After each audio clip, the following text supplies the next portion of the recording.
Hello everyone. Welcome to Satsang on a beautiful Easter Sunday. For some of you, still in the morning. For many of you, the day is almost over.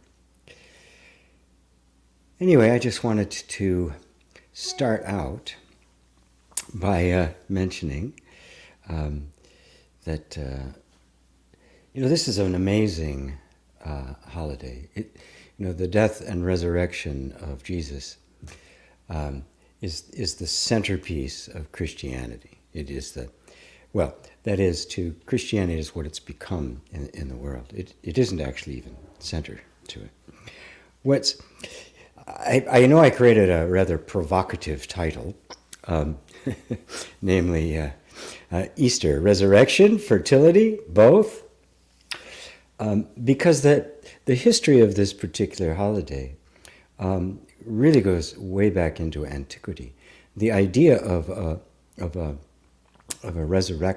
resurrected Savior is as old as mankind.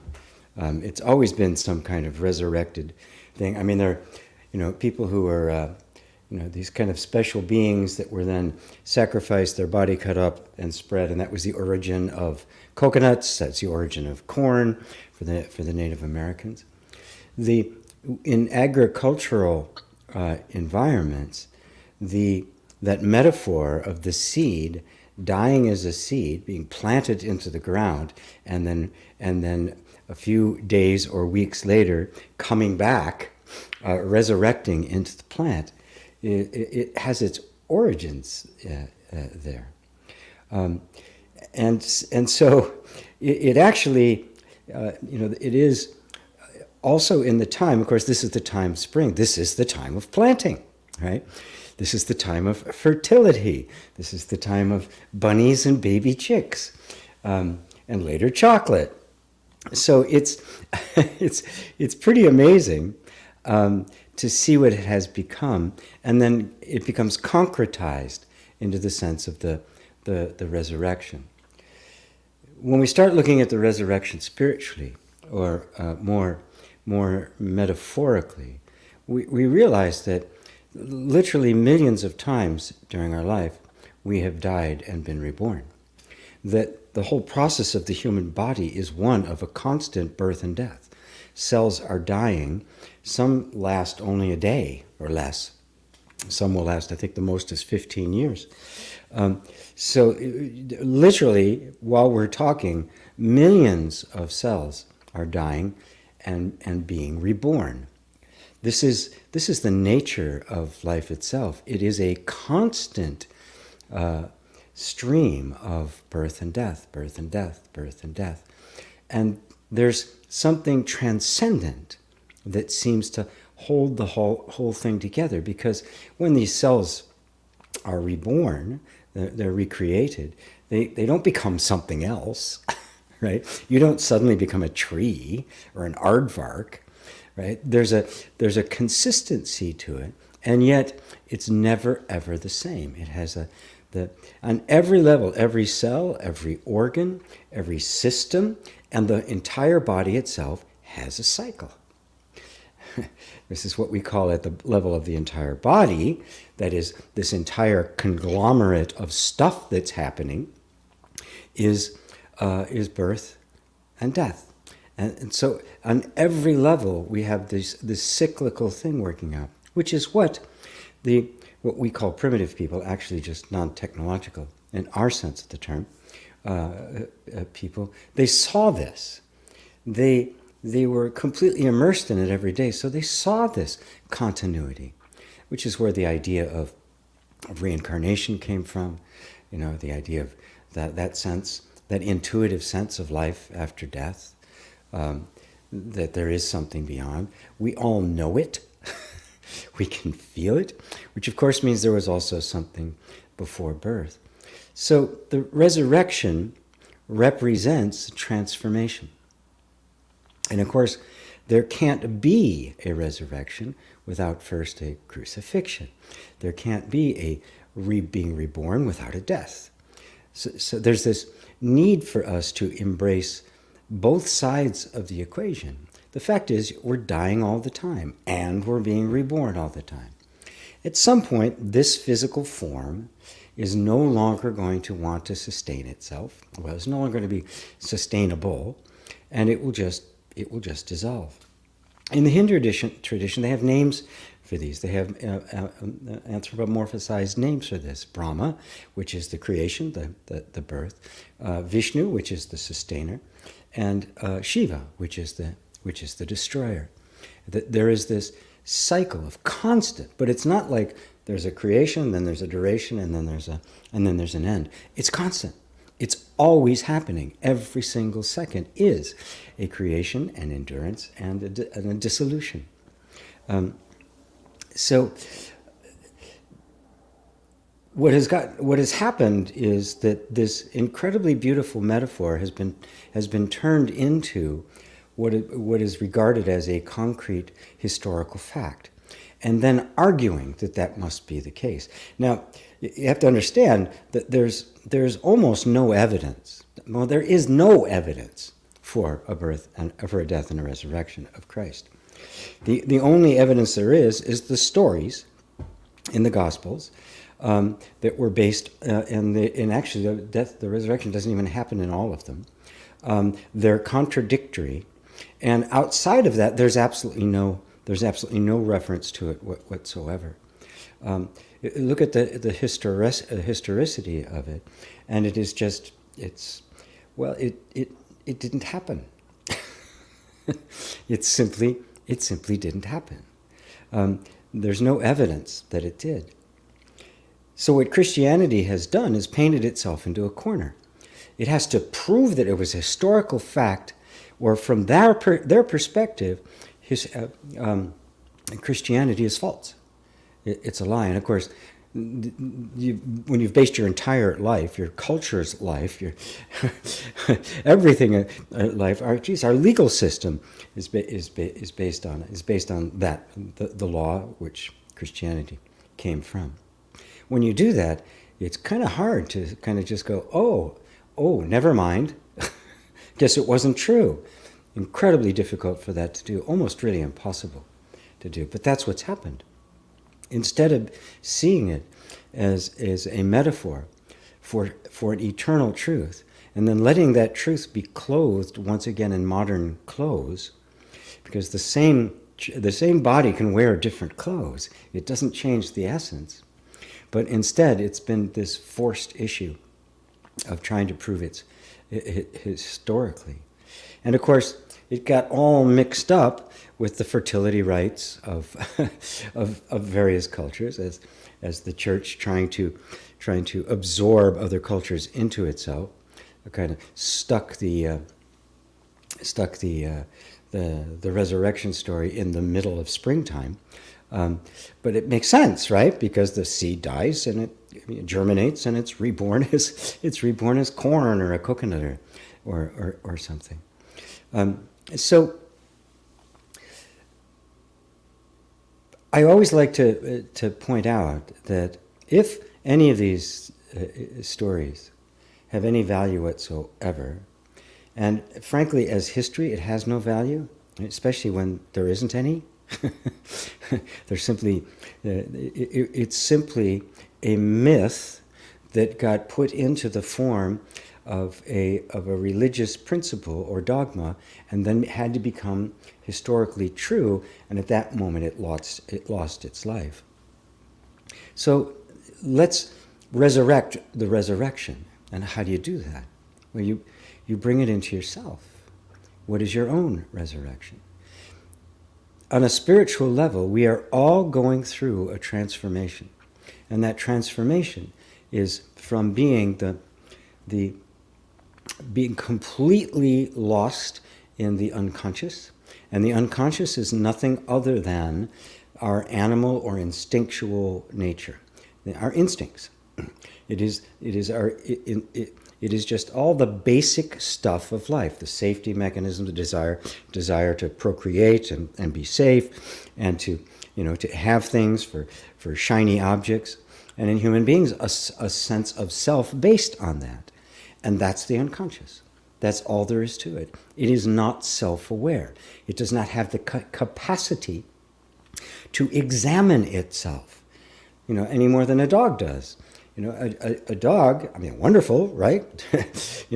Loving, kind. They don't have any ego overhead in their life, but they do not have the capacity to go, geez, I wonder if I could be more than a dog. They can't do that. We can. And when that dawns, when something inside us wakes up to begin to realize that we can do that, and it doesn't happen for everybody, okay? We all know people who just, it is what it is, and that's what it is. Right? But that moment when we begin to question, something inside begins to look at things, well, wait a minute, do I have to be this conditioned? That is the resurrection. That resurrection is honestly and wholeheartedly, intentionally entering into the crucifixion, because the crucifixion stands for the death of the instinctual self and the birth of the spiritual being.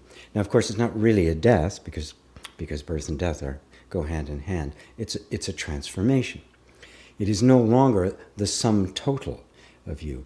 The lesser is always subsumed into the greater. It's never just thrown away. If you wake up and suddenly your body disappears, it's still there. It's still doing its thing. And so the deeper meaning of it is to subsume the whole thing, is to now see the body and all its functioning not as something happening out there, but as the very manifestation of being itself.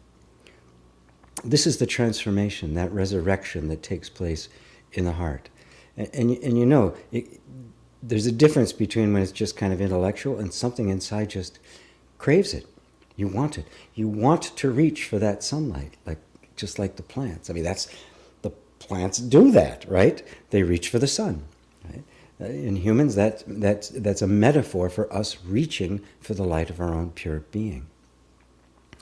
So, in that sense, the story of birth and resurrection, which appears in numerous death and resurrection, in numerous cultures, going very, very, very far back, is still relevant.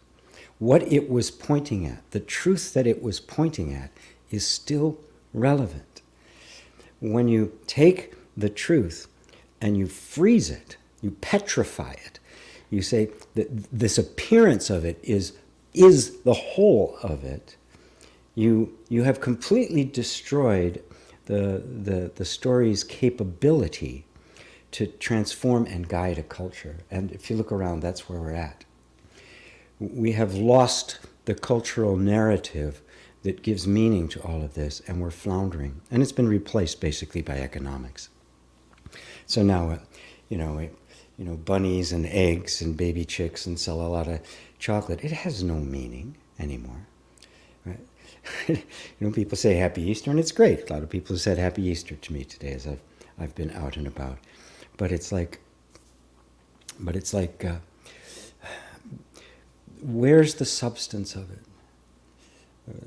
More than ever, the world, everyone in it, is craving authenticity. It's craving substance. It's creating spiritual nourishment. We've been living on potato chips and candy bars for decades.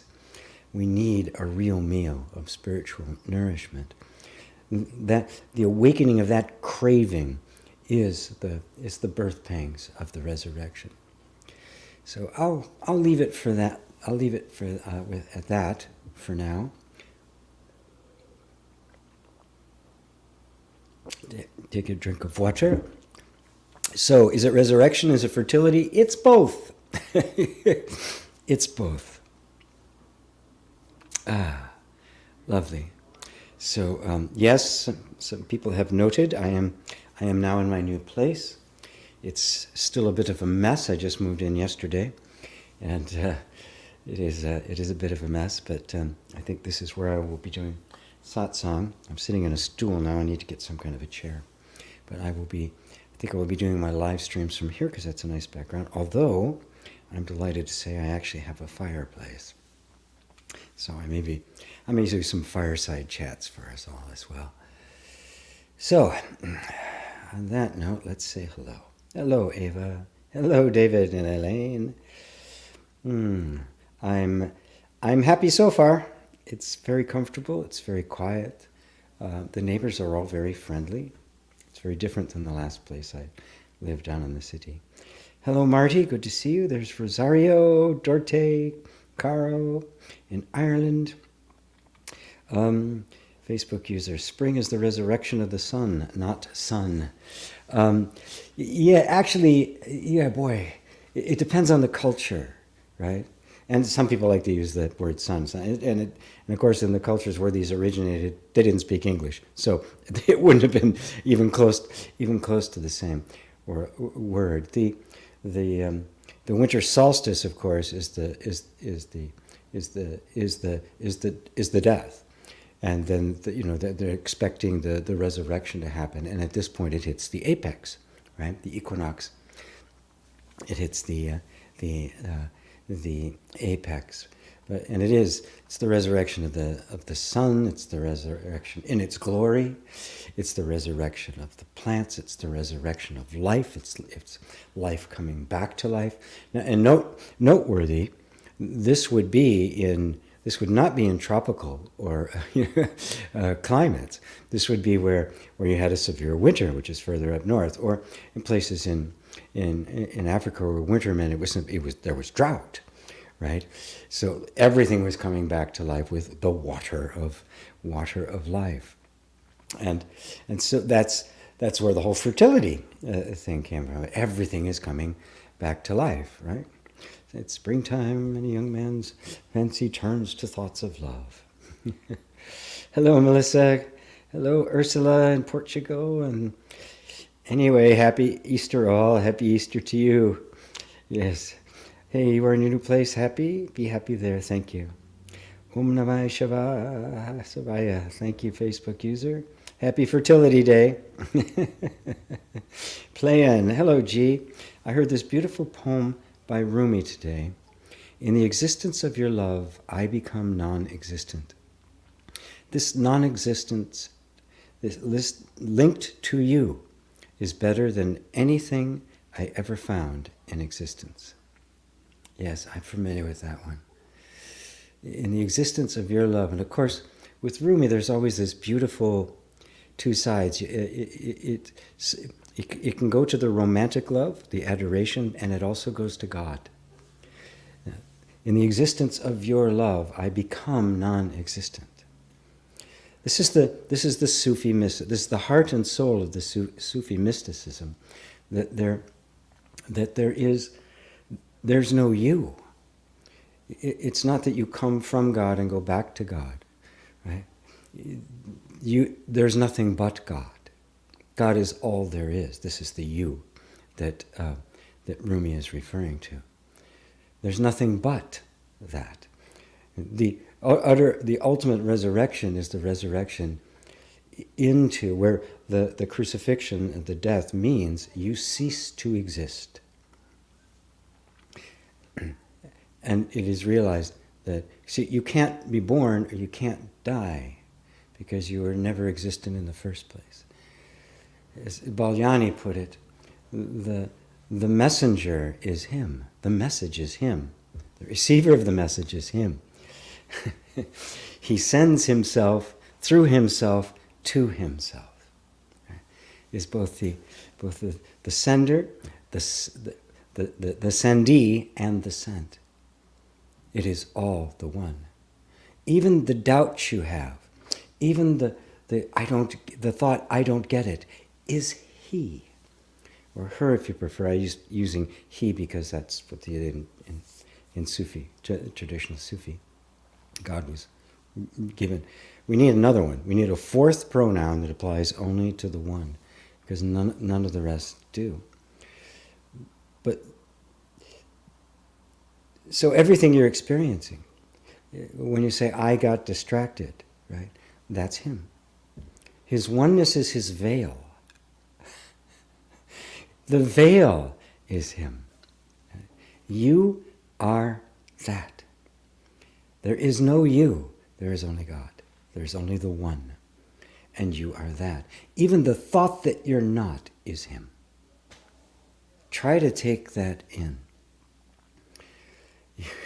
You cannot escape it. There's nothing before him. There's nothing in addition to him. He made nothing. He simply is. There is no creation. There is only his being, which is your being. Even the illusion of being separate is him. There's none other than him. He alone knows him. Only pure awareness is aware. I think that should be self-evident. Only consciousness is conscious. There can't be another that is conscious of it, because then there would be a second. It would not be a one. Even if it was derived from the one, there would be a second. There is none other than that one. And you are that. I'm thinking of doing two classes, one on the Ribhu Gita and one on Balyani, Know Thyself. To know thyself is to know thy Lord. And that's actually from Muhammad. Hello, Robbie in Romania. Hello, Suze. Ooh, beautiful balcony. Love and resonate with your appreciation of natural beauty. Ugly, great curtains blocking the beautiful trees. Yeah, I don't like them. These are okay. There's some blinds here, and they're okay. They can get them far enough away. The other one, I took them down because they were so wide that they blocked too much. Merck, hello, Merck. Hello from the train to Stockholm. Hopefully I can still be able to listen to satsang. So we're born again every instant, or rather no actual persistent person that experiences changes. Beautiful. Beautiful. Yes. That sense of constantly being born again. Keep drilling into that.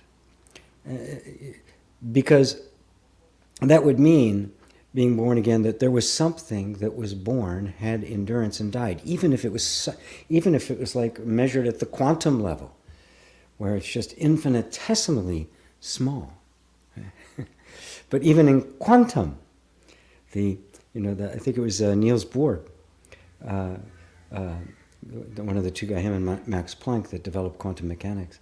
He said that which we regard as real is made of that which cannot be regarded as real. It's mind-blowing, right?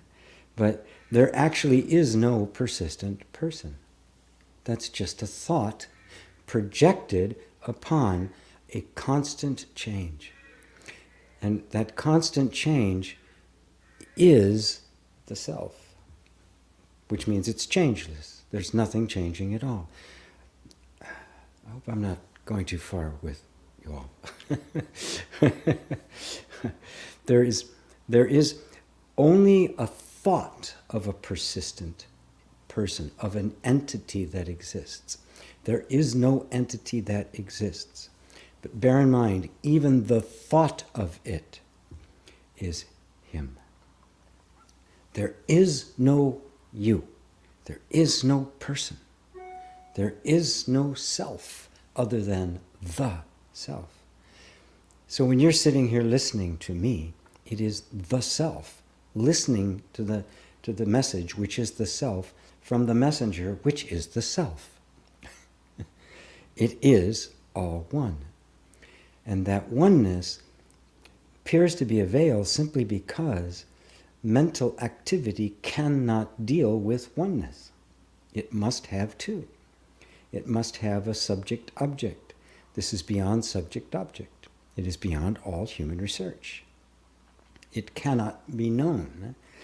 You can only be it. So this idea that nothing actually persists. So even the birth, death, the death and resurrection, this cycle, and you could see it in terms of reincarnation if you want, is also an appearance, just a bubble of thought. And what is thought but just a ripple in the infinite ocean of being that is nothing other than the infinite ocean of being. It cannot exist separately from it. And therefore we can lose. We don't need the word wave or current or fish. It's just ocean. That is the ocean. This is the oneness of being. This is the indivisibility and irreducibility of being. And yet at the same time, it is infinitely varied, right, in itself. Sorry.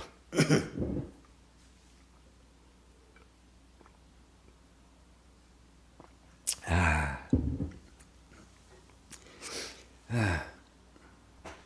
guess I'm kind of on this kick. I've just been rereading Know Thyself by Balyani, and it's like amazing. It's just so deeply touching with that sweetness, that poetic sweetness that you recognize in Rumi and others. And Balyani was a contemporary of Rumi. I think it's the late 1200s, early 1300s. I think it was right around there, 13th century. So anyway, if you haven't read it, check it out. Yeah, it's and the translation to get is from a woman named Cecile Twitch is her name. She's the one who did the translation. That's amazing. Hello, Roberto. Hello, Kingdale Clark. And Roberto, for the last week I have felt a whole emptiness, GP, like I'm in a black hole. Okay. So, let yourself feel that emptiness. Notice that there's a desire to try to get out of that black hole. I shouldn't be in this black hole. How do I get out of this black hole? Even a fear of it, like it's going to take you over, right? Or I'm never going to get out of it. Right? Now you know those aren't true because you have gone in and out of it before. So, and nothing in this world is permanent. It's always in constant flux. So let go of all your ideas or impulses or intention to get out of the black hole and just feel what it's like to be in this empty emotional place. There's just no motivation, no energy, right? It can almost feel like depression, but don't push it away. Don't get into a fight with it. Instead, explore it. It is, after all, just a phase of the emotions and the mind. It isn't going to kill you. It can't. It can't do anything to you at all. And of course, it is you. It is a part of you. When we say, this is a terrible thing, it shouldn't be happening, I want it to go away, it's like saying, this hand, it's a terrible thing, I want it to go away. It can't. It's you. It needs to be embraced in love. And in that embrace of love, it gets transformed. It changes from the gargoyle to the angel. It dies as the ugly form and is resurrected in beauty. Because it's you. We want to get rid of our worries, so we get into a fight with worries. Right? I got to get rid of the worry. In process of doing that, we have turned worrying thoughts into an adversary, into an actual entity that we're fighting with. Well, there's nobody there. It's all you. You know, you're trying to beat up a puppet. A puppet on a stick. There's not even a hand inside. It's all you. If you can embrace this, try to embrace this emptiness, this black hole, as yourself, as simply an aspect of yourself, and see what happens. Just be willing to ride that horse in the direction it's going and see what happens. you'll notice our minds, don't go there, it's dangerous, you're not going to get back, there's no way out, you're just going to fall down to a hole, right? And all of that's just the habit of resisting what's here. Even calling it a black hole or the emptiness is just a thought. And that thought says, black hole, emptiness, get away. Well, what if it isn't a black hole? What if it's spaciousness? What if this is what it feels like to be totally free? No boundaries. People are afraid of no boundaries. Right? Just imagine infinite space in all directions. That would be totally intimidating unless you became one with that space and you went in all directions.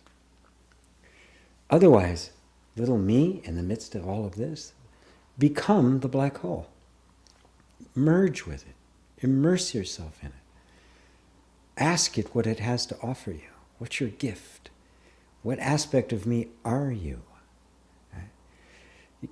And hopefully you can feel yourself just letting go of the resistance to life, which is really only our ideas about life. We suffer from our ideas about it.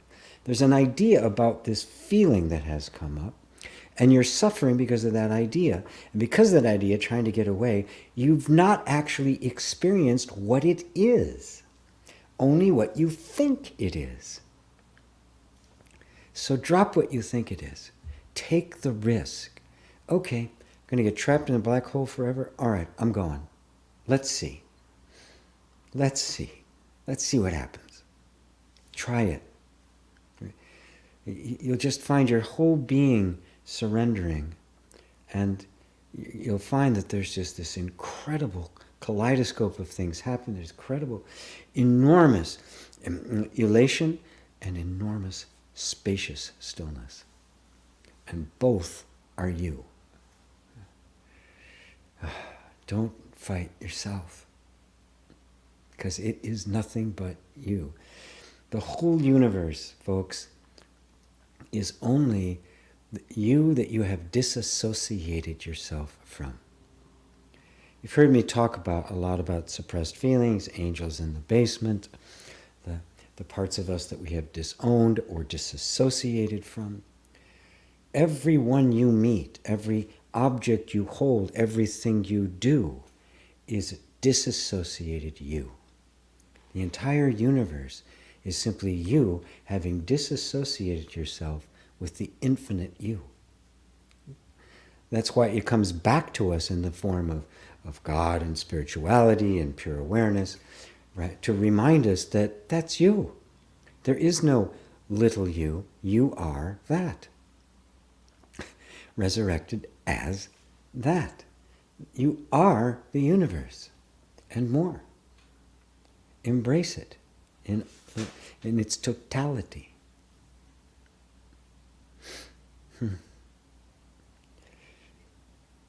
How's that, Roberto? Robbie, should we accept suffering in life as it is, or accept the natural pain and fear in life and not transform and label those into suffering, recognizing it as a byproduct of mind conditioning? Thank you. Yes, suffering is all in our relationship with life. There is no suffering in life.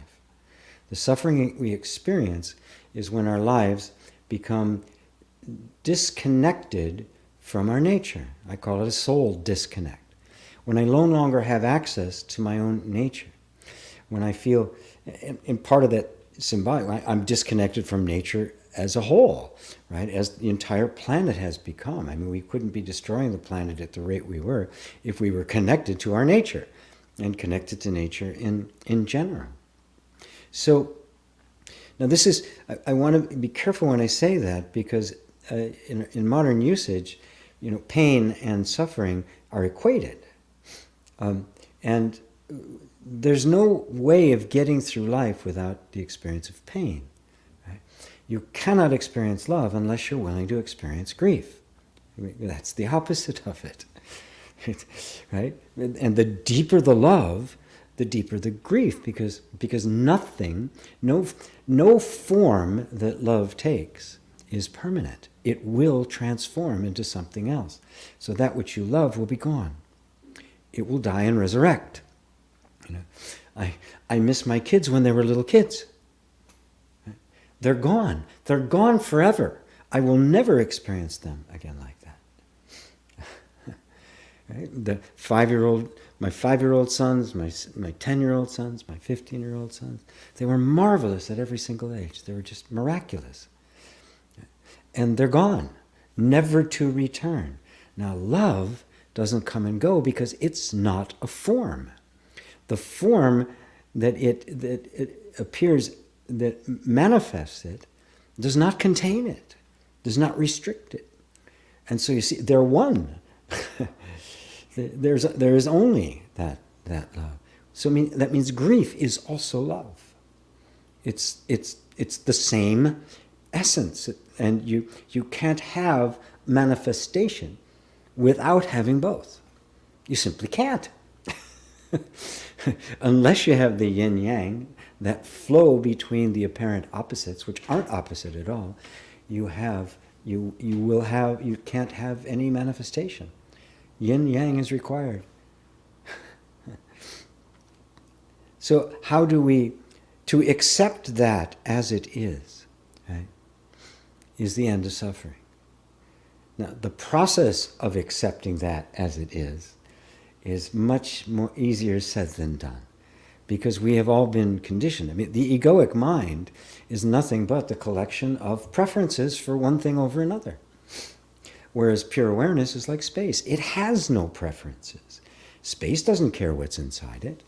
The sky doesn't care if it's a beautiful fluffy cloud or a hot, a cloudless day or a hurricane. It doesn't care, and it's unaffected by it. When we live there, when that sense of I is the sky and not the clouds, then the clouds will come and go. We'll feel it, but it will not be who we are. There will be no suffering in it. The hurricane will still be a hurricane. The evacuation will still be an evacuation. But there'll be no suffering in it. I always like to take my time when I speak about that, because people can even get the idea then there's something wrong with me because I'm suffering. Right? I've got to get rid of suffering now. It's not like that. The suffering falls away naturally as we more and more surrender to life as it is. More and more we recognize that our ideas, our thoughts, our beliefs, our assumptions about life are not life. In fact, they limit it, they constrict it, they put boundaries around it. That restricting, trying to restrict that which cannot be restricted, is of course going to create suffering. It's the whale in the swimming pool. You can get it in the swimming pool, you can feed it well, you can give it all sorts of toys to play with, but you can't make it really happy because it doesn't belong there. It's constrained. And the same is true. The same is true for us. And so when you experience what you would call suffering, and Buddha used the word suffering not most of the time, not referring to the kinds of extreme woe is me kind of stuff, but to even the simplest discontent. When I'm just not content, that sense of what's next, that sense of something's missing. And it can be very, very subtle. Okay? That is suffering. And in our ignorance, we seek to end the suffering, which of course is natural for us to do. That's love. To desire to end suffering is love. That's compassion. And so our desire to end suffering for ourselves is self-love. But we've all been misguided into thinking that what we need is some kind of external condition, something to change. I need a different job, different people. It's in a relationship. It's in some kind of different state of mind. I'll own all day. It's something conditional and external. And the idea that something external will fill up that discontent, that's what Buddha called greed.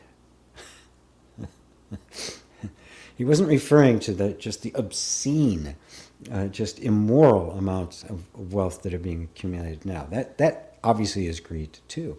But that's just blown up. That's just extreme sickness, right? And the first symptom is the discontent and the notion that something external can fill that up. And that is all there is to suffering. Sense of something is missing and that I have to get it out there. The spiritual path begins is when you turn towards the suffering and start going in. Just following the guidance of every master and sage that's come before that says, it's not out there.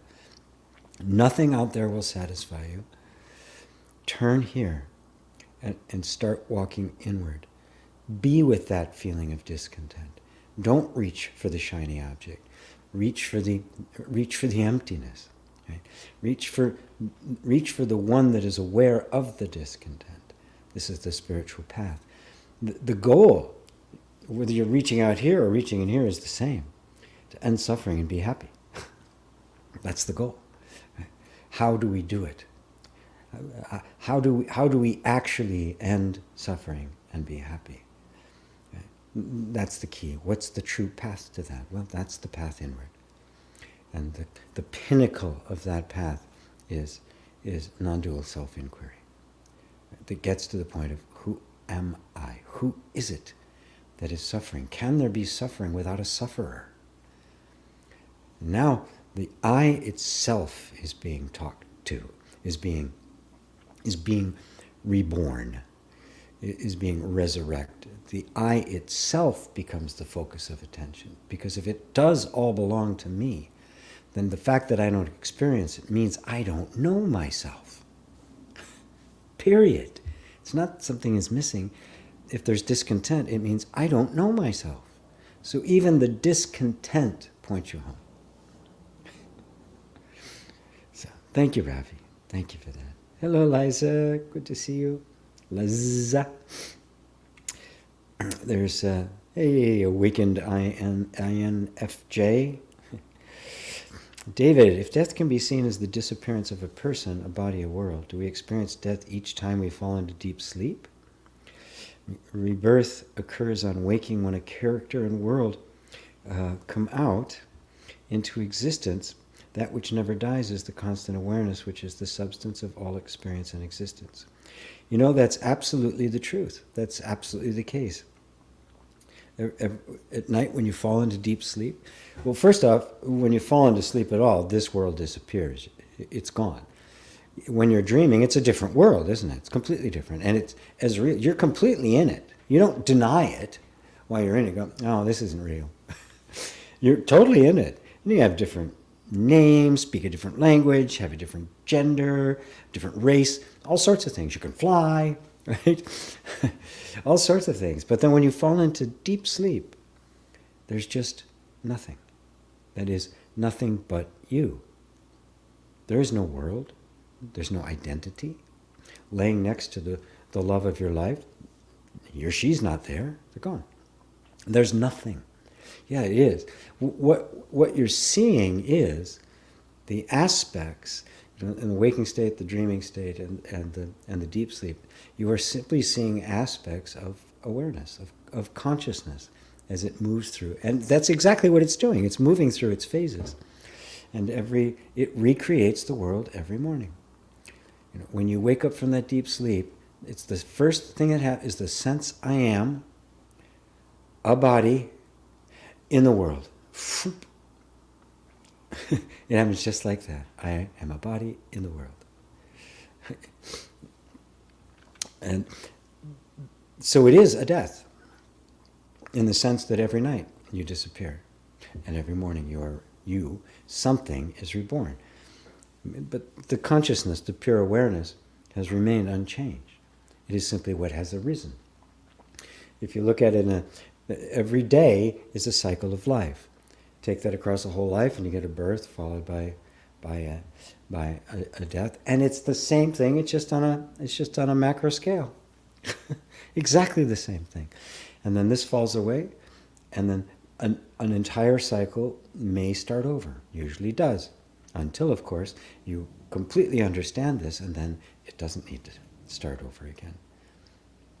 And then I cannot describe beyond that, but there's no need any longer.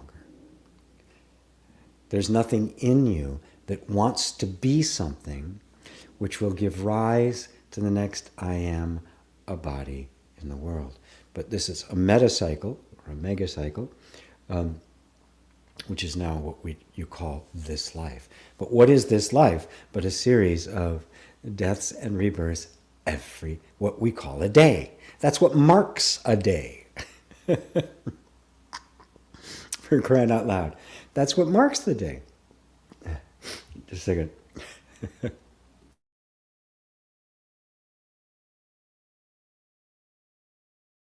Don't want to cough into the microphone. So yes, because we're so convinced that this world and everything in it and my life has continuity, rather than being just an extraordinarily rapid series of births and deaths happening, which they came to see at the quantum level. That's what happens. Things go in and out of existence. It's just mind-boggling. But please don't take that to mean I can manifest a house. That's all nonsense. That's New Age appropriating just a deeply powerful insight into the nature of reality. So, thanks for that, David.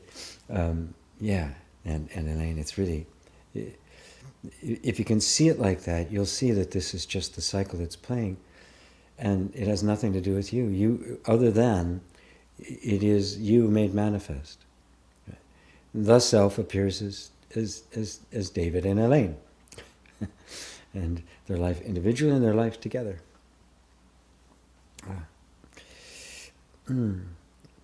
Beloved Sufism, yes, it is beautiful, isn't it? Let's see, Carl. Hey, GP, congrats on your place. What are the energetic qualities of the true self? Well, when we are talking about purely the true self, the one self, it has no attributes. You cannot give it an attribute. In so doing, you will limit it. You cannot think of the self, of the infinite, in terms of anything whatsoever. It is completely empty. Because of its emptiness, the potential for all possible attributes exists. But if that from which the attributes arose had any inherent attribute itself, you could not have infinite potential. You could not have infinite possibility, because the source would itself be an attribute. But an attribute of what? Remember, attributes are characteristic of something. Sweetness, characteristic of honey. Now you can't separate the two. But the sweetness is not the honey. But what is honey without the sweetness? You cannot confine love to any particular act of love. Even calling it love puts a boundary around it, because it's also truth, it's also beauty, it's also soul, it's also life, it's also essence, it's also awareness. We list word after word to point to that which cannot be put into words. So it does not have any energetic qualities. Now, when we look at the manifest world, we see things as energetic qualities, as vibration, right? But we often think of it as the manifestation as being somehow different from or differentiated from that which it manifests. And this is the confusion we get into. We have created duality. We've made God and a creation. There is no creation in that sense. There is only that. And you cannot define the self or give it any attributes. And yet, at the same time, all attributes are the self. This is the mystery. This is the what makes non-duality seem so obscure or arcane, because you can't put these things into words. How can it possibly be that the messenger, the message, and the one who receives the message are all one? When we look at it logically, why would God, send a message which is himself to himself? That doesn't make any sense. Well, but from that point of view, we've made him into two. Right? Send itself to itself. It is the spontaneous arising at this moment of the nature of being itself. God is not a being among many beings. It is essential being itself. It's all that is. Nothing else exists. Everything else is an appearance of. God is the Word, or the Self, or Buddha nature, or pure awareness, is the only existence. It is the only thing that is. When you look at scientific inquiry, really honest, in-depth scientific inquiry, they are looking for what is. It's recognized that all of this is an appearance. This jar isn't solid, right? It's in constant flux. At the level of the atomics and constant motion, at the level of quantum, things are coming in and out of existence constantly. We have the illusion of continuity, consistency, solidity. It's a perceptual distortion. It's not real. Now, recognizing that, scientists just keep going further and further because it's acknowledged, it's self-evident, there must be something there. What is that? There must be something irreducible and indivisible. Well, most people commonly still think there's some kind of fundamental particle. In theoretical physics and quantum have gone beyond that decades ago. There is no ultimate particle. All of this is not made of little things. There are no little things. We're looking for what is, what actually has independent, inherent existence. It is self-existent. It is not the appearance of something else.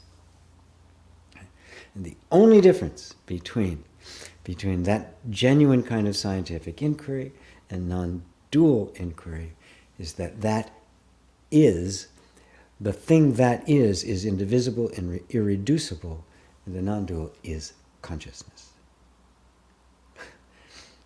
That the sense I am is the God particle. It is what they are looking for, except they keep thinking it's out there, that it made me rather than I made it.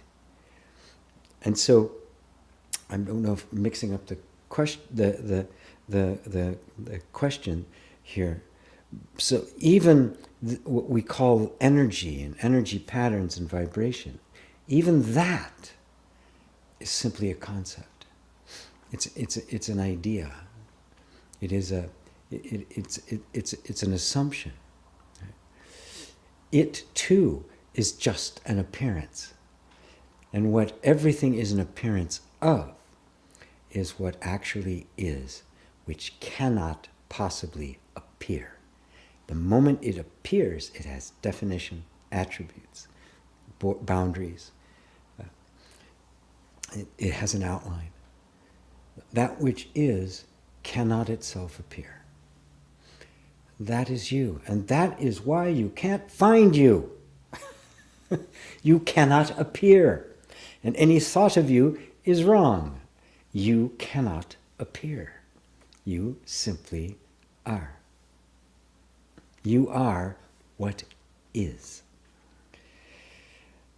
I like where it's gone today. I hope I'm not losing anybody, because we're not playing on the periphery today. Clay Sue, have been trying to support my transgender daughter at the suggestion that she is wonderful. She blocked me and says I make her feel badly about herself. Well,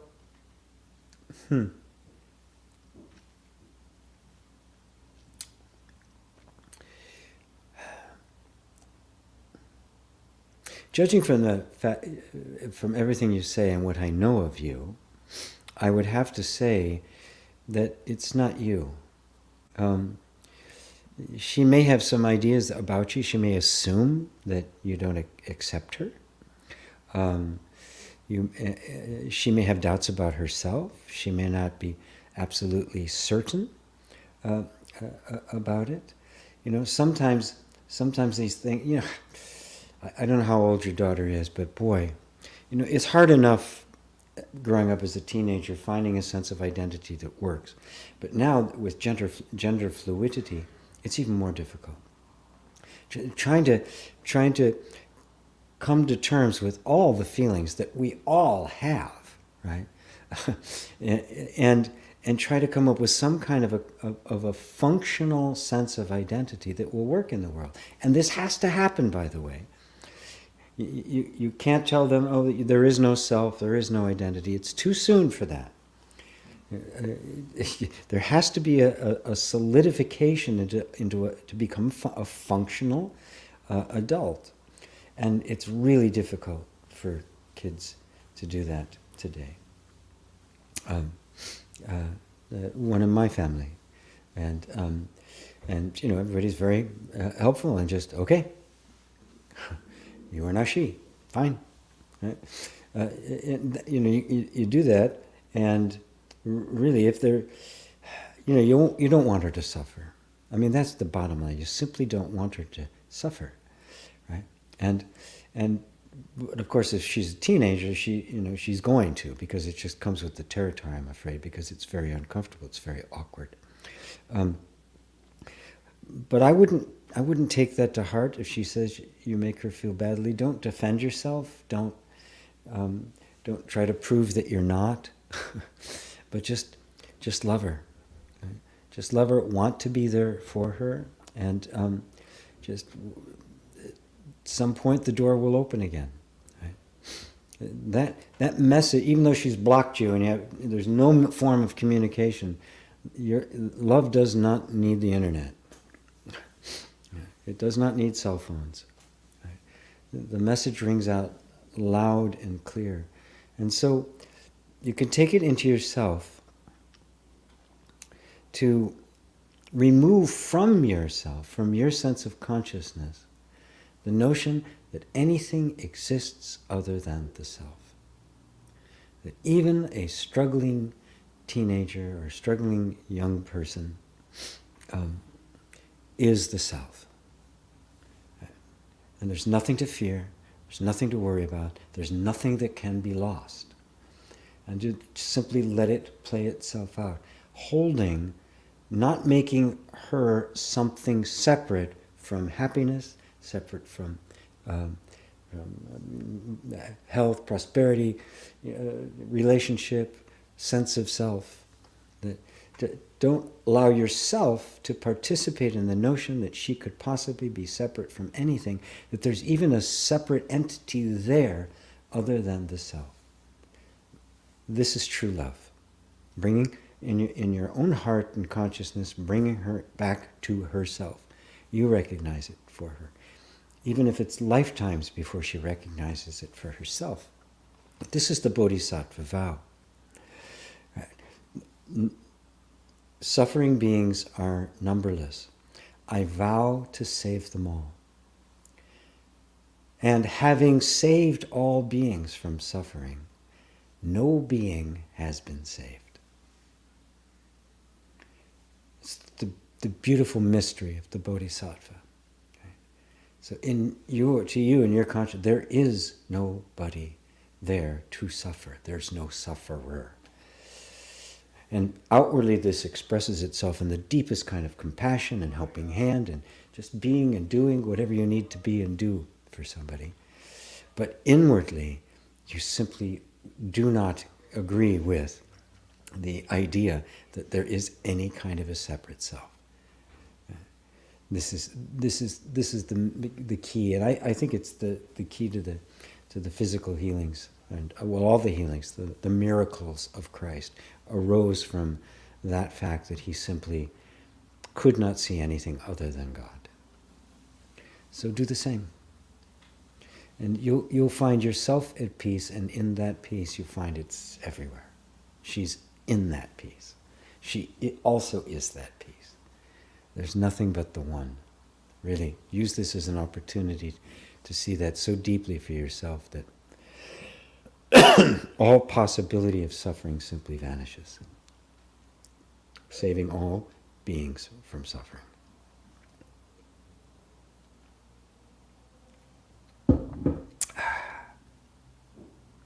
Wonderful. Thank you, Klesu. This time of love, I still seem unable to share it. I feel groundless. Oh. Sorry, everybody. At this time of love, I seem unable to share it. It's okay. Love finds a way to share itself. It's not a mission. It's not the mission of the person to figure out how to express love. You are love. Recognize that you are love, and everything you'll do will be the expression of love. Washing dishes, coughing, taking a drink of water, sitting and doing satsang, brushing your teeth. It's love, because love is all there is. This is the great mystery. So the I that feels unable to share that love, can you find that I? Who is it that's unable to share love? Right?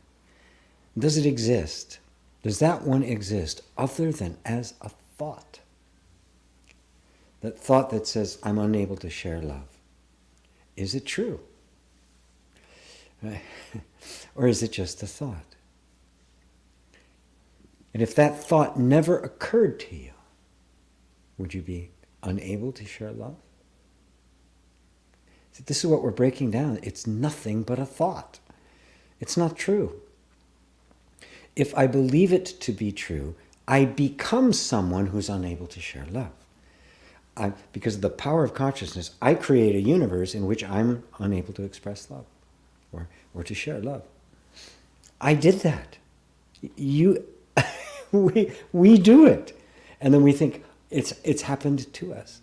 That's that sense of I. Right? Let that I dissolve. You are love. You can't be anything other than love. Let that be the true and only I. And the rest will just completely fade away. Hello, I am you. Hi, dear GP and all from Cologne, Germany.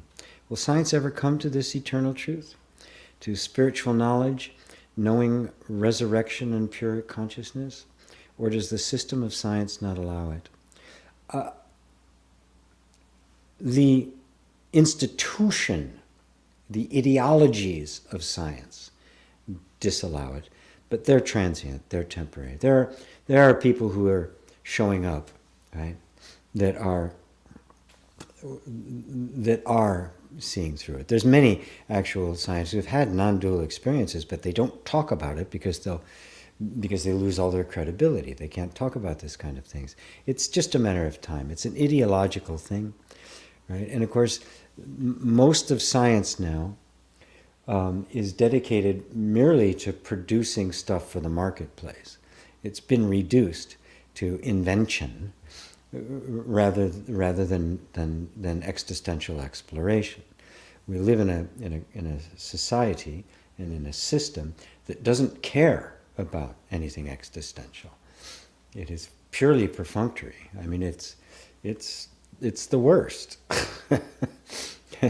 It's the worst, and it sacrifices everything for profit. And so that ideology, and it's come to the point where there is a legitimate discussion going on about the mysterious, the great problem of consciousness. How does it become self-aware? The strict materialists won't even entertain it. It's just a function of matter. And it says, at some point, we will find the structure that is the seat of consciousness. I haven't found it yet. I think it's in the amygdala or someplace like that. And a lot of New Age people pick up that, and they're talking about the amygdala and the reticular activating system and these things, and with the pineal gland and all of these kinds of, as if that was the seat of consciousness. The scientists say, no, we don't know what it is, but we know it's there. It has to be. It's just a matter of time. Now, it's interesting, those same scientists would deny acupuncture because there's no evidence. There's no structure that corresponds to the meridians, so it can't be true. And yet, do exactly the same thing when it comes to consciousness, because there's just this gap that some have gone over and gone, it doesn't exist. It is not a physical reality. It is a non-physical reality. There is something beyond matter. Or the materialism, which is also called physical realism, right? That it must be physical. And some have even gone so far as to say that the universe does exist, but it isn't physical.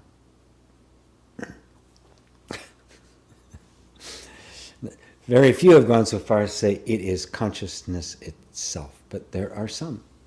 There are some that have. So we're looking at, in the scientific community, in scientific institutionalized community, you have the same kind of ladder climbing and publish or perish that you have in every other walk of life. People thinking about their careers and not just about the thing they're going to explore. And because, a lot of scientific research is driven by grants, and the most grants come from the American military, the ultimate goal is not to come to know what is real. It is to produce yet the latest widget, right? Mostly for warfare. Tragic to say, insane to say, but that's where all the grants are coming from. The internet was a defense contract. Go figure. Hopefully that answers it for you, IMU, which is what we've been talking about all day. We are. Humanoid. Hello. Welcome. Let's see. Plan says yes.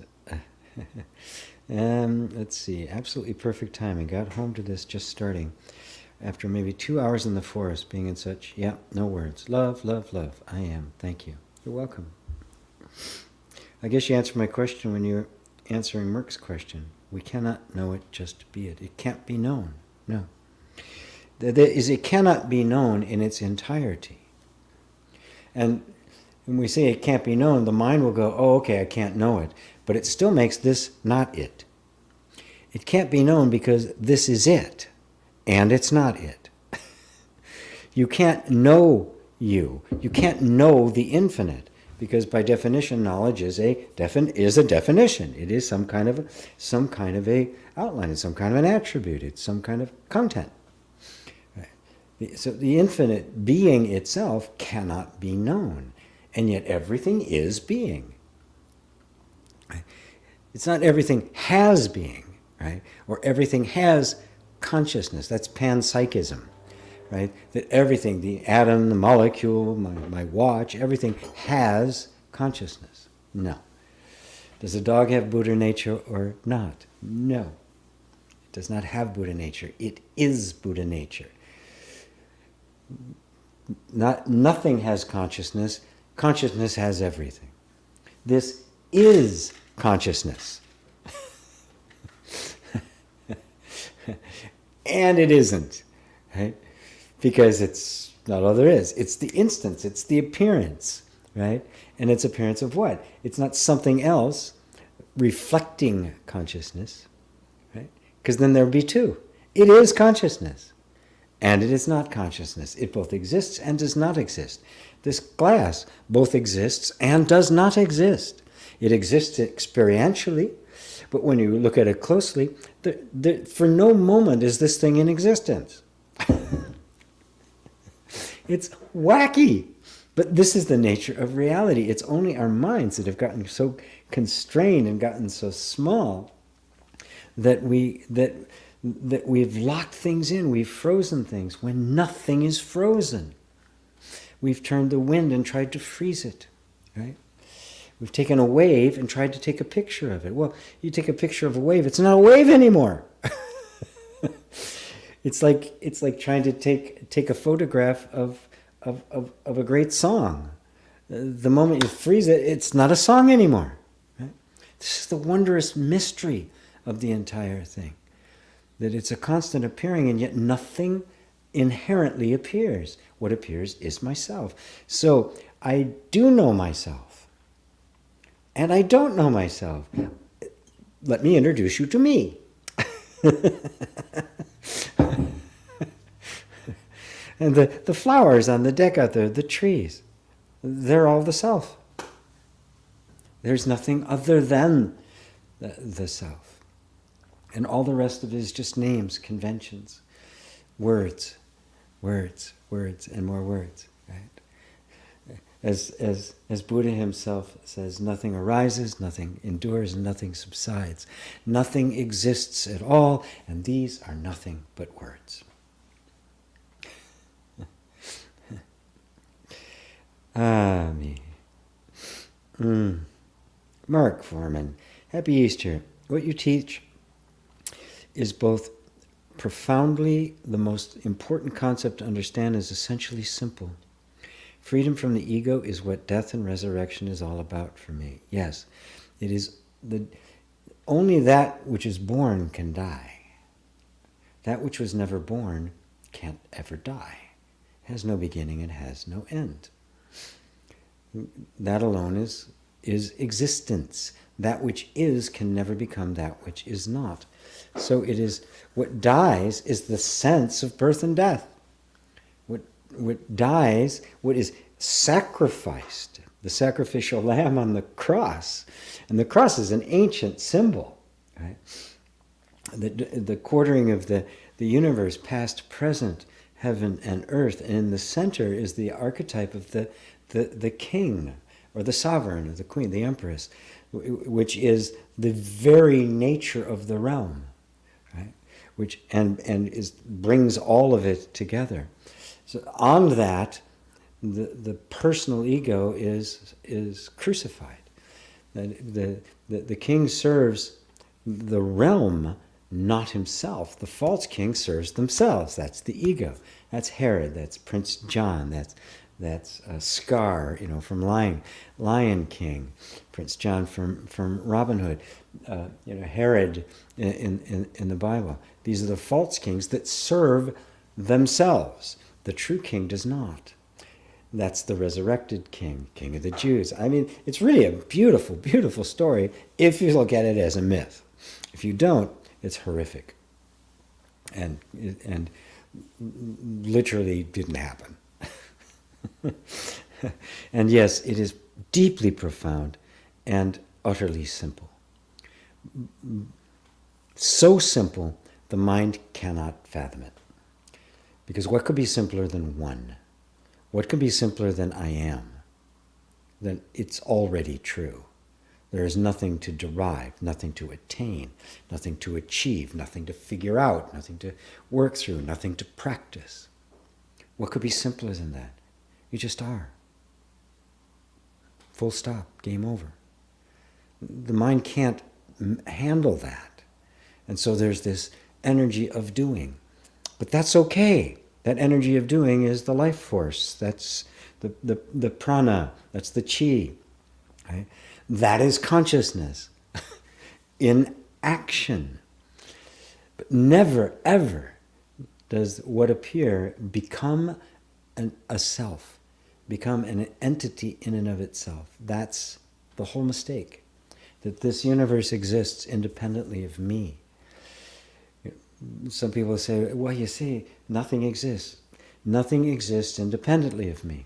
Well, then the sun doesn't exist, this bottle doesn't exist. They do not exist separate from the consciousness that perceives it. And if it's the consciousness that perceives it, upon which it depends. I mean, your mind doesn't exist separate from you perceiving your mind, right? Is it hiding somewhere and hopping on stage when it gets its cue? It cannot exist without you. Right? So what is it then made of? Well, it's made of you. Without you, it doesn't exist. Without it, you always exist. You're there, whether there's any thought or not. You experience that every night in deep sleep. You are there without any thought. Just boom.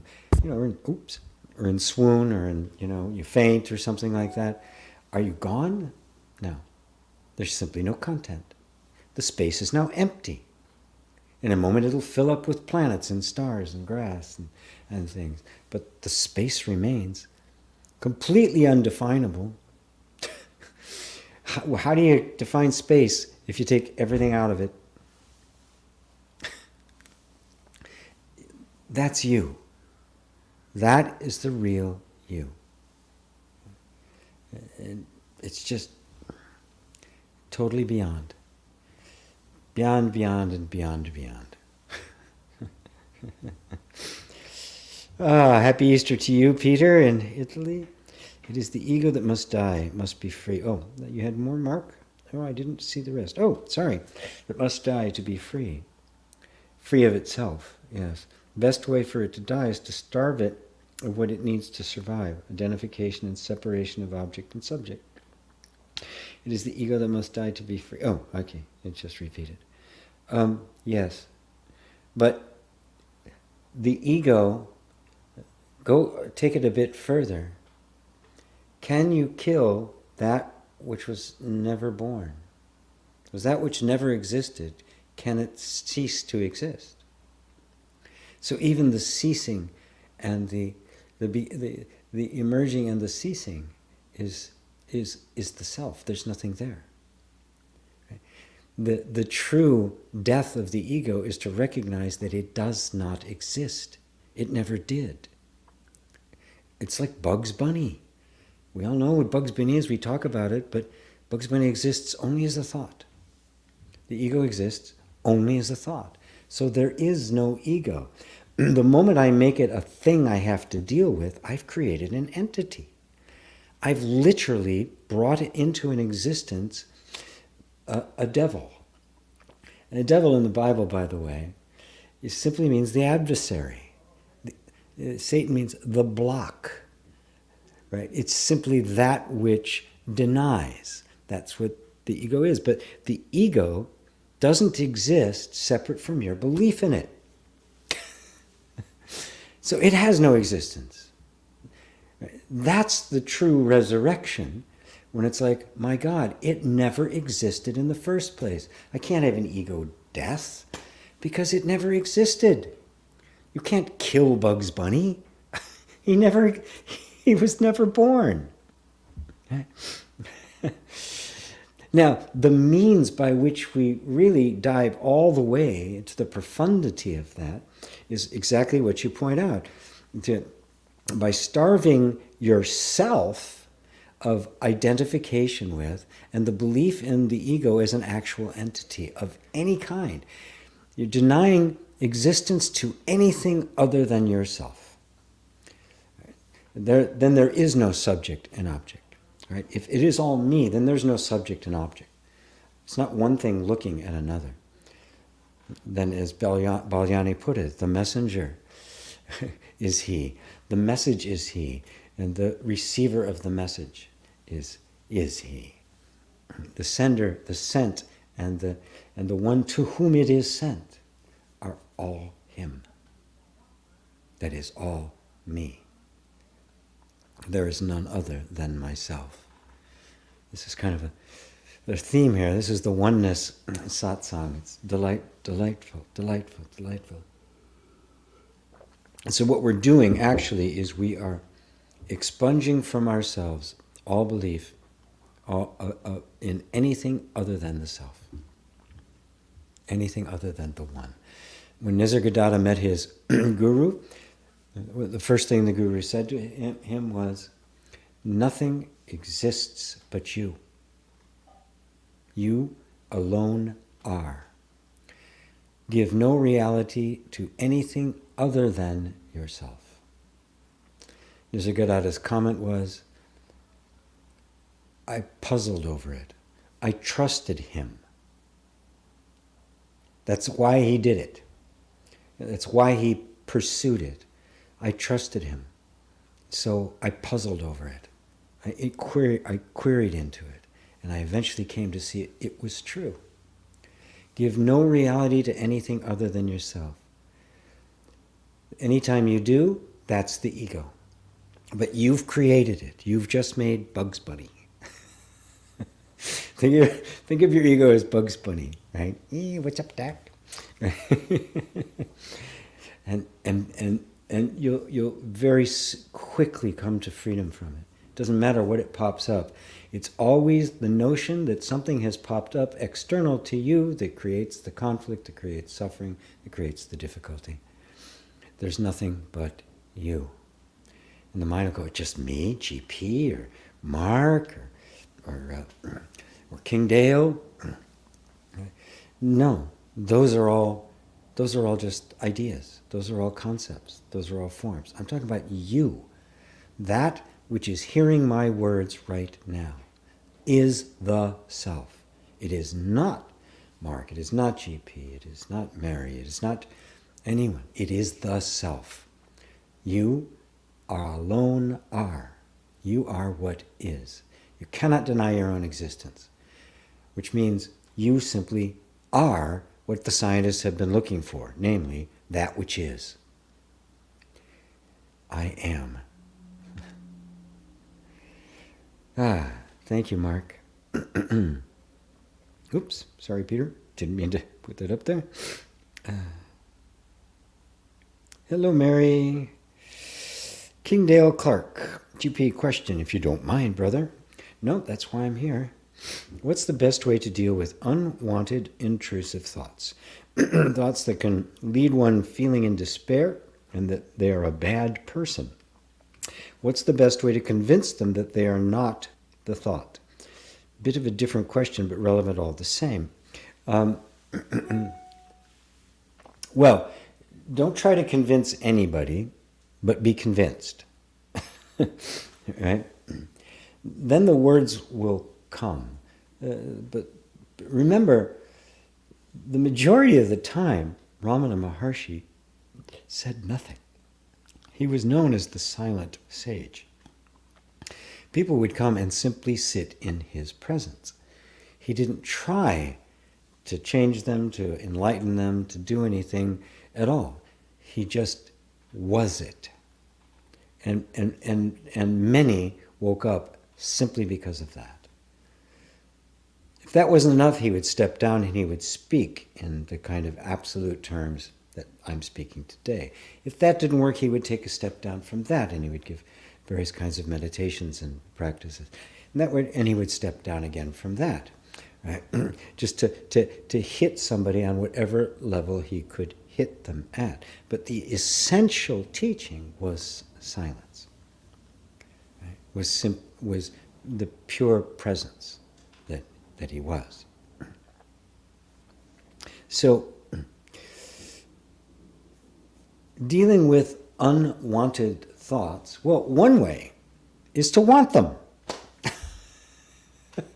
The problem isn't the thought, it's the fact you don't want it. Okay, so want it. Right? That's easier said than done, obviously, but start with allowing it. All right, there's a thought.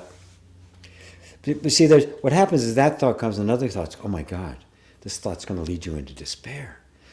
Oh, you should be more spiritual. Oh my God, it's just going to cascade. It's one thought after another. Well, it's already cascading, isn't it? Right? Why? Because of the thought or the reaction to the thought, which is itself just a bunch of cascading thoughts. What if the thought came up, the most horrible thought you can think of, and you went, oh, no reaction whatsoever? What could it do? It couldn't cascade, it couldn't develop itself, it couldn't call any friends over for a party, it couldn't create none of that would happen. Right? So let it be wanted. It has appeared. Right? If it has appeared, it's myself, because there is nothing other than myself. So this is me. Oh, okay. Here's the thought. Appearing to me, appearing in me, and made of me. And then the thought says, I don't like this thought. Well, there's another thought. Where did that come from? Right? Do I, awareness, pure love, have a preference for one thought over another? Can I, as pure love, can I not be in the presence of the most horrible things and still remain love? Can I not love that as well? Right? So now there's nothing to get rid of at this point. Love your enemies. Right? That's what Christ said. He also said, agree with thine enemy while you're having a conversation with him. Agree with it. Oh, okay. Just let it be there. Notice, if you have that pure yoga of allowing, nothing can trouble you. There has to be resistance to it. And the resistance is caused by a misunderstanding of it. It should be like this. These thoughts shouldn't be coming. Well, I know they should be coming because they're coming. So let them come. If that shifts, your entire relationship with them shifts, which means the entire environment in which they are appearing has shifted, which means they will shift because they're nothing but a reflection of the more silent, invisible environment in which they are appearing. Be the self. Awareness doesn't go, oh, I like that thought, I don't like that thought. Just like your eye doesn't decide which light's going to get in and which light isn't. It has no judgment. If the image gets there, it's in. If the sound gets to your ear, it's in. Later we react to it, right? And that's all the conditioning and all the stuff laid on top of it, right? So get rid of the conditioning, right? Recognize that it is simply a reactive pattern. And who's aware of the reactive pattern? I am. Am I reacting? No, I'm just witnessing the reaction. And I'm like the infinite sky. The storm's going on. Oh, look at that. Am I touched by it? Does it leave a trace on me? Gone. A galaxy can explode. Space is completely unaffected. This is the kind of neutrality and compassion that is what we really want to be cultivating. So become convinced in terms of sharing this with others. The more you do it, the more the opportunities will arise. The more you are grounded, abiding there yourself. You don't even have to try. People will ask. People just kind of, how does this work? Why do you do that? Why don't you react? And you just, oh, that's cool. They'll get your silence will be your most powerful communication. Thank you, King Dale Clark. Robbie, when you mentioned love is ever-changing because it does not have need of form, it brought me a sense of relief. It's obvious, but it did not hit until you put it into words that way. Thank you for answering. Thank you for being willing to be hit. Lovely, lovely, lovely. Wonderful, wonderful. Yes, we may have to hear these things many, many, many, many, many times. Ponder them. As I mentioned with Nisargadatta, he said, I puzzled over it. In fact, he got so absorbed, every spare moment he had went into it. Now, he was a householder. He had 4 little cigarette kiosks that he ran in Mumbai, which was then called Bombay, in the slums. right? He had 4 sons, I think, and he was married. And so he had all sorts of responsibilities. And so whatever time he had to himself, he devoted to this.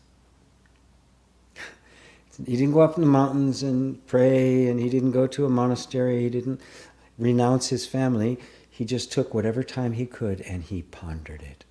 And in 3.5 years, he became one of the greatest sages of all time. Because of his devotion, his earnestness is what did it. Right? And his trust in his guru. His guru said, give no reality to anything other than yourself. Give no existence to anything other than yourself. And that's what he did. He just followed it. So, this is what I urge. Just do it. Well, yeah, just do it. Jeez. Mary, I did not know you moved. You came on late. Where are you living now? Oh, I'm very close to my son. I'm in Shoreline, but I just finally got my own place. I was, living with my son and the family, and I'm in the basement, and I've got a backache because I was sleeping on the couch for a month.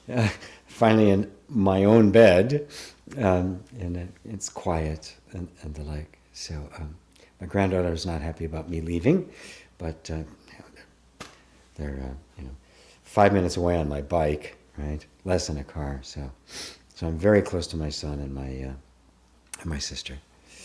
So. Perfect topic today. There are no little things. No, there are not. So anyway, that's where I am now, Mary. Mark, non-duality can never be understood from the mind of the duality. Duality seems to be what you get when non-duality filters itself and fractures into non-duality, subject, object, form. Yes, it's all non-dual, right? The duality is simply how the non-dual manifests itself, because without duality there's no manifestation.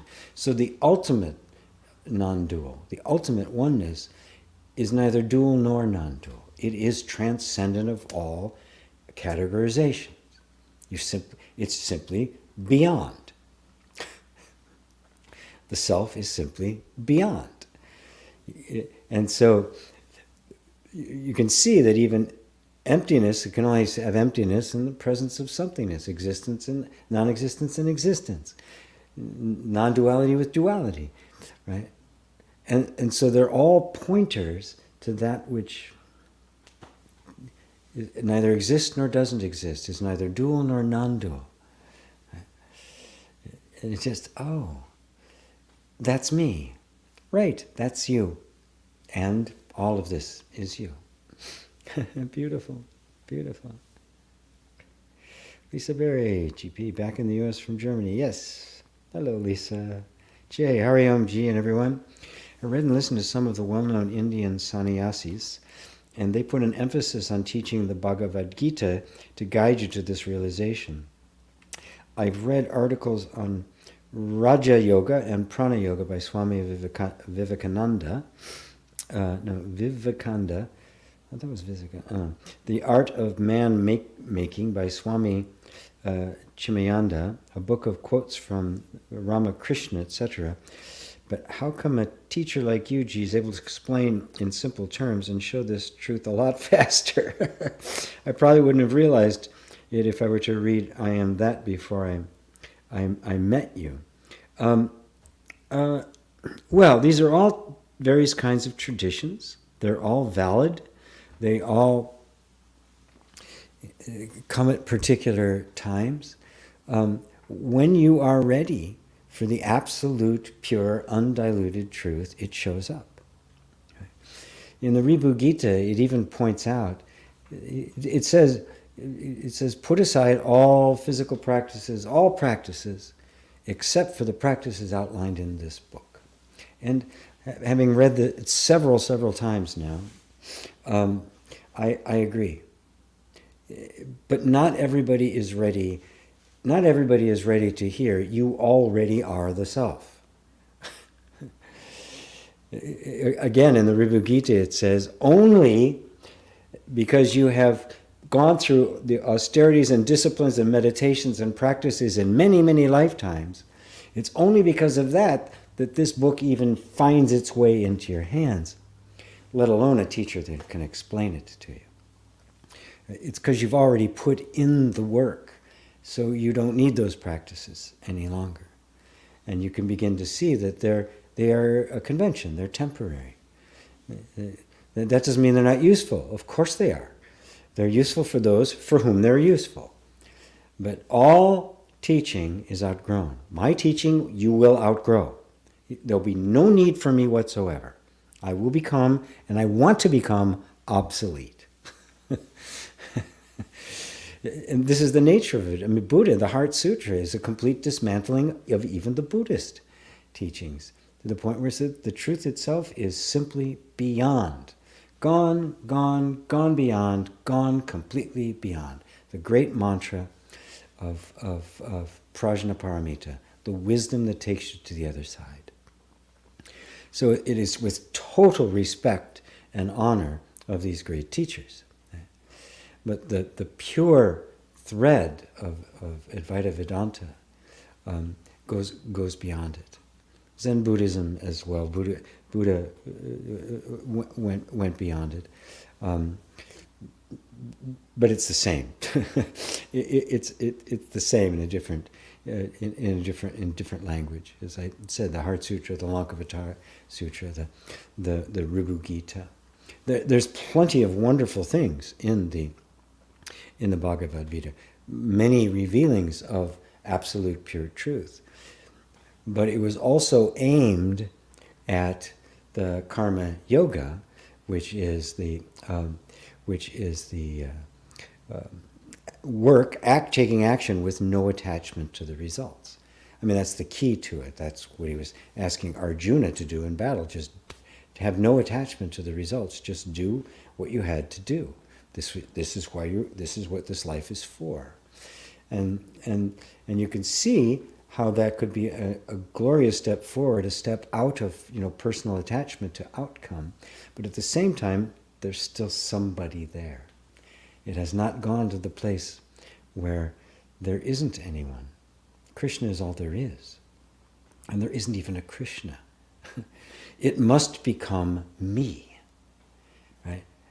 The teacher must become simply the manifestation of the self, of myself.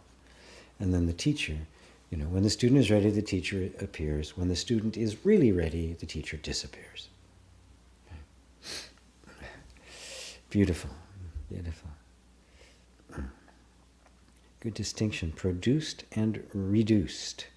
The internet is a defense contract. Yeah, that's where it came from. Yeah. Amazing. Look up Bernardo Kastrup, IMU. Yes, I've just recently become familiar with Bernardo Kastrup, he's not a non-dual teacher, although he talks about non-duality. I don't mean he's not a non-dual teacher like I am. He approaches it completely reasonably and rationally. He makes critiques of panpsychism, of materialism or physical realism.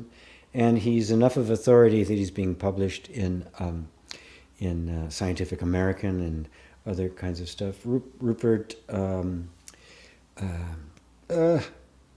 remember his last name now. Not Rupert Spira, but Rupert Sheldrake. He's a biologist. He's another one that's coming out outspoken. It's happening in the world of science. Bernardo's really great. Yeah. You'll enjoy him, but he doesn't try to do it, through my approach of having the experience of being the self. He hasn't gone to that level, but he says there's nothing out here. It is all consciousness. Consciousness is the essence of it.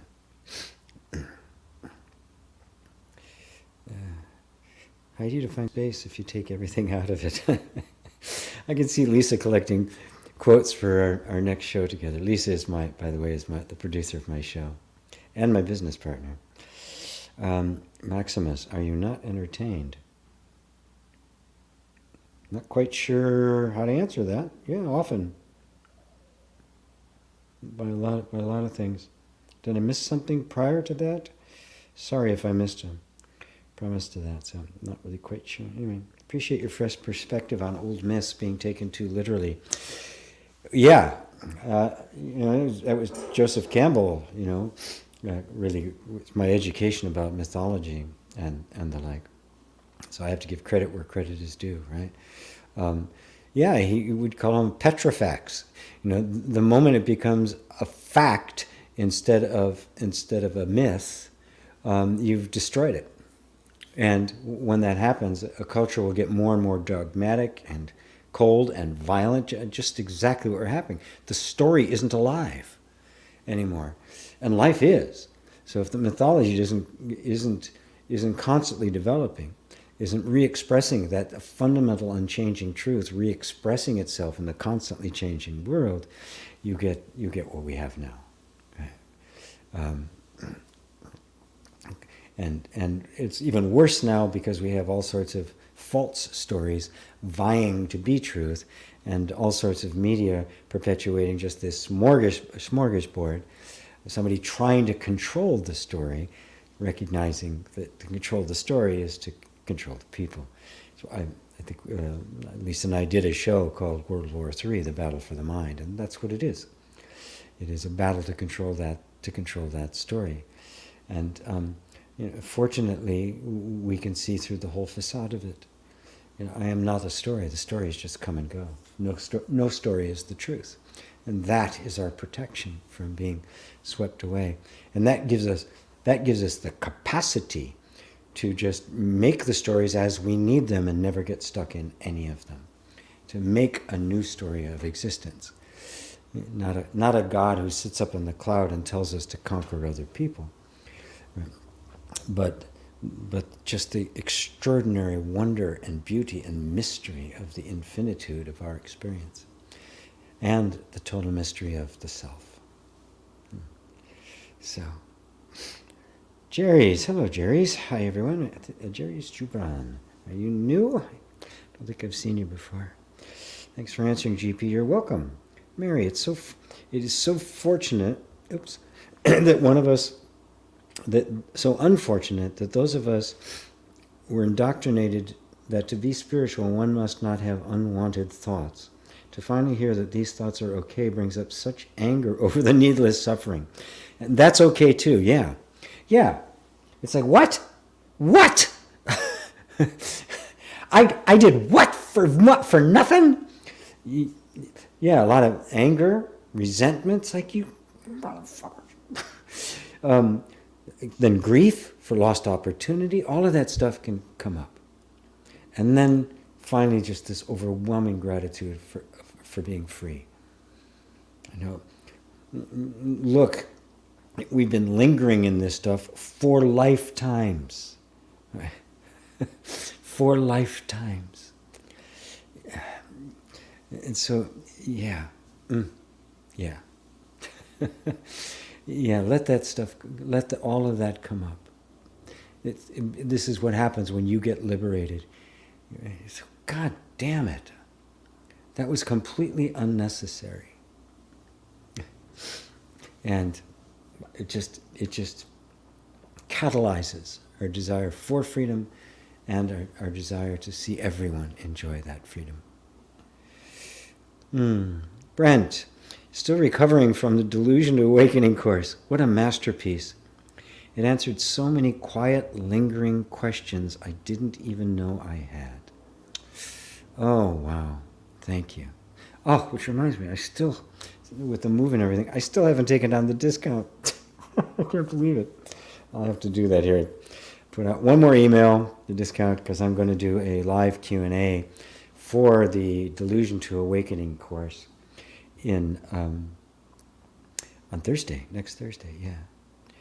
So if you want to get in, there's the thing, just gpwalsh.com/D2A, if you still want to get it, and use that D2A launch as the coupon code, and it's like $100 instead of $200. So I'm not going to leave this up, will I? Do the rest of satsang. So yeah, it's I tried to lay down a comprehensive path going all the way from I know absolutely nothing, I'm just completely lost in the unconscious, up to practices that bring us to the point where where the awakening can happen, and then going from there, how it can integrate into the entire system, because nobody just wakes up, ta-da, that's it, it's over, I'm God now. I mean, there's this momentum of lifetimes, right? That we need to work with and integrate back into ourselves. We need to come to see that there's nothing but myself. And that's the final piece of the puzzle, right? Where I am that I am. I am that I am. Not this I am, not the ego. I am that I am. Happy new home to me. Thank you. Thank you. Input. Oh, it's Dale. You look fresh today. What do you think of other teachers? Is it good to have a few, like I do, or stick to one? Or not read much into it? Same Dale as Mindful. Yeah, different channel. Stick to one if it's me. If it's others, you can have others until you get to me. And then it's all me.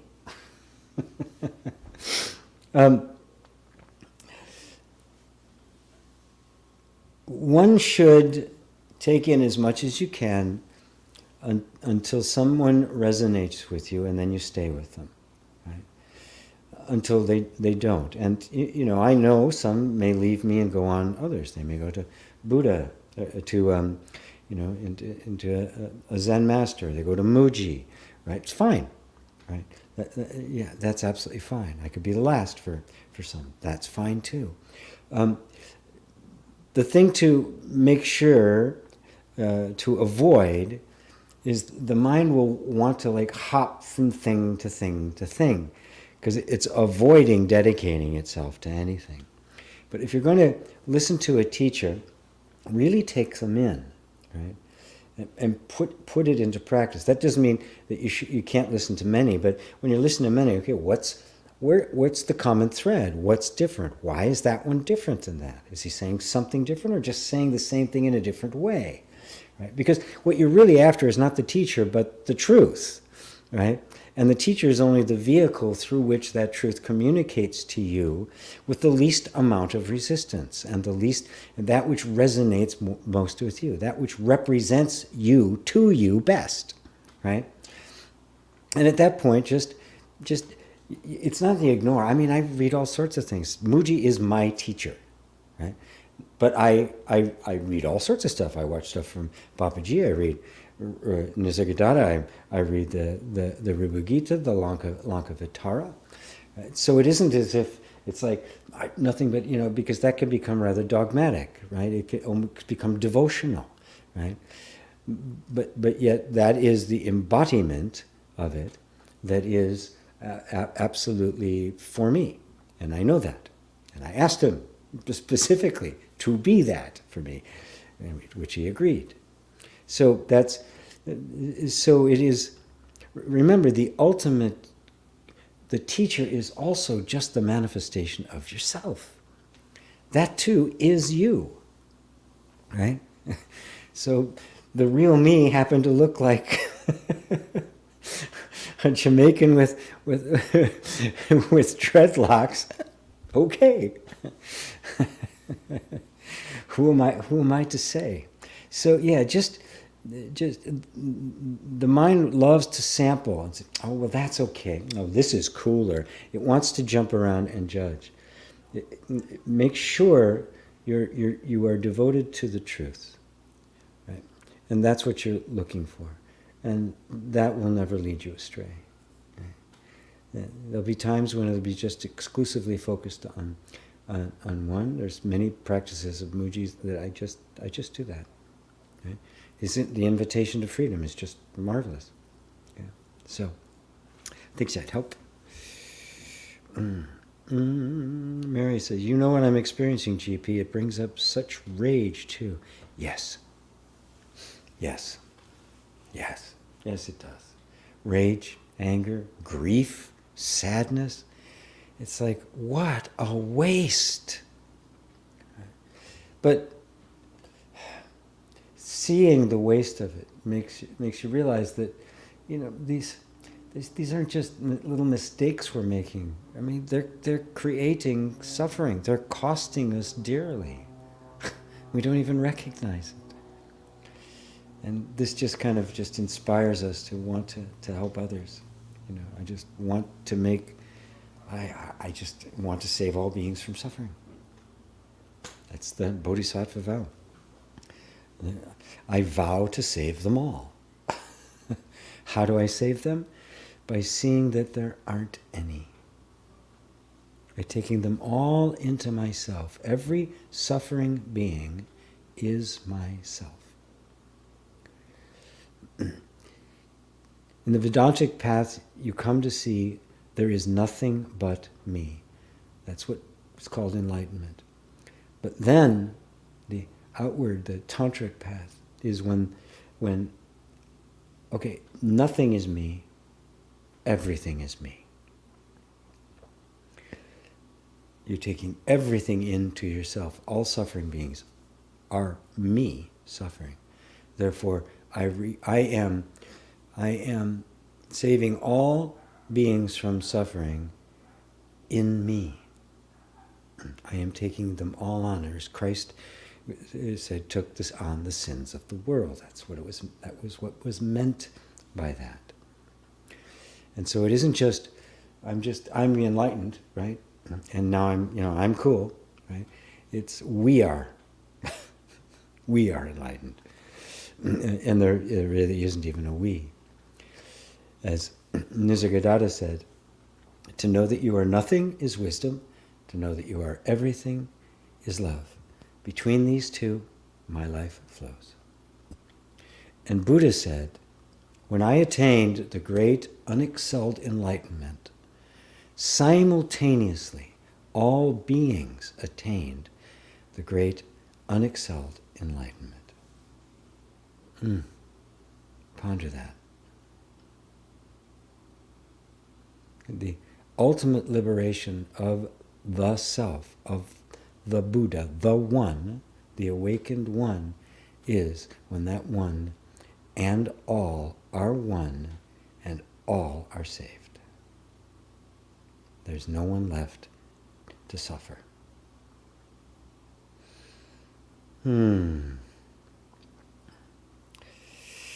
Brad, it's priceless. No discount needed, G.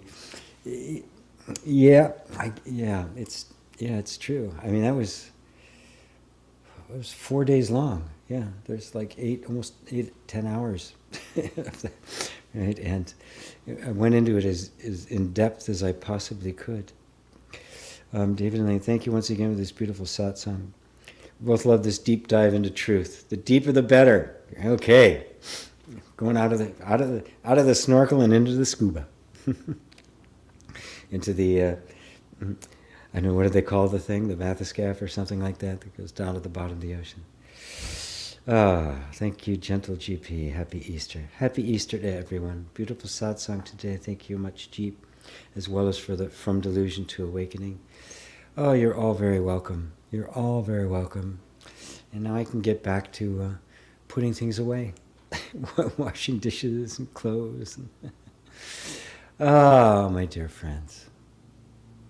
Just let me spend a minute with you before I leave. It always means so much to me to be able to share this message with you all,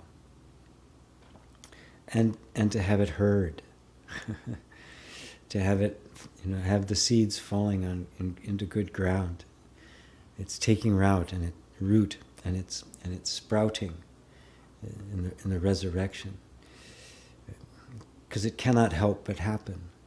It is a matter of grace. It is not a matter of something sought.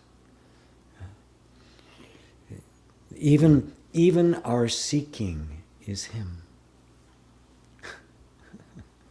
Our prayer is Him. There is nothing but the Self, and you are that.